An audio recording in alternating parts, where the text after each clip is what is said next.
आज इस वीडियो में मैं आपको बताऊंगी पार्ट 2 वर्ण और वर्णमाला। देखिए, चलो इसे पढ़ते हैं आगे।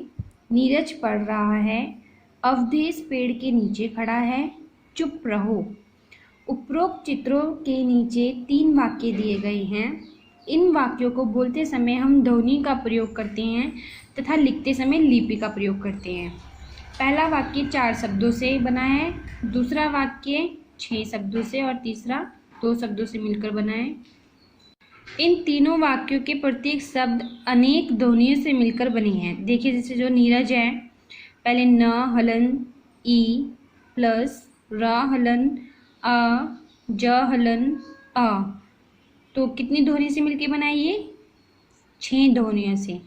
पढ़ पढ़ में कितनी ध्वनियाँ आ रही है? प हलन अ ढ हलन अ, 4 ध्वनियाँ। इसमें 4 ध्वनियाँ आ रही हैं बोलने में, तो ये 4 ध्वनियों से मिलके बना है। ठीक है, ऐसे ही देखिए यहाँ पे बहुत सारे एग्जाम्पल्स हैं जो हमने ऊपर पढ़े हैं ना सेंटेंस, इसके एग्जाम्पल्स हैं कि कितनी ध्वनियों से मिलके बने हैं। ठीक है, आगे पढ़ते हैं हम इसके।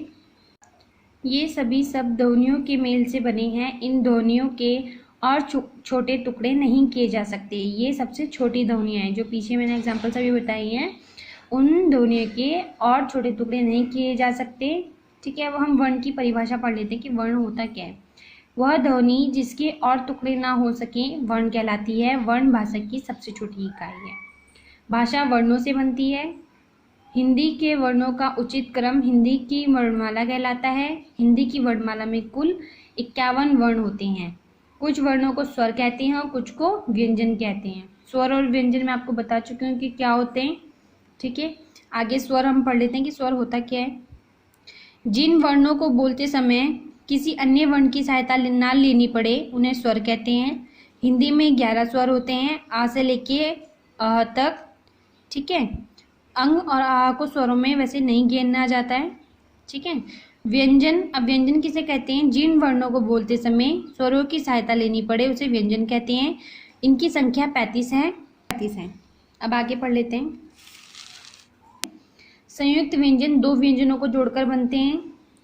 आगे देखिए, इसके कुछ एग्जाम्पल्स हैं। क हलन श, क्षमा कक्षा रक्षा, पत्र मित्र मात्रा, यज्ञ ज्ञान ज्ञात। ठीक है, ये सब हैं।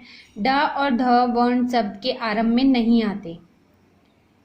अंग और आह को अयोगवाह कहा जाता है, ये मैं आपको पहले बता चुकी हूँ।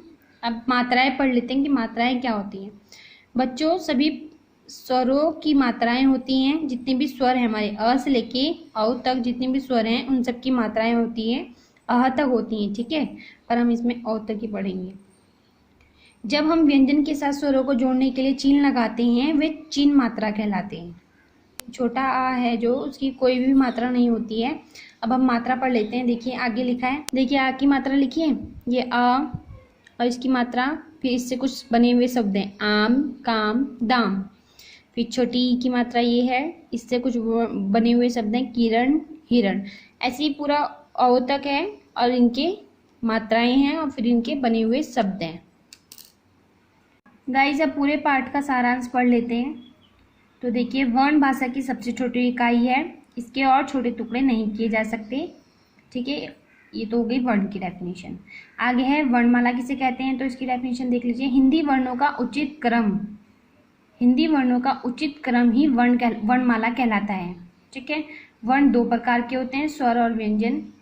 व्यंजनों के उच्चारण में प्रयोग होने वाले स्वर मात्रा कहलाते हैं।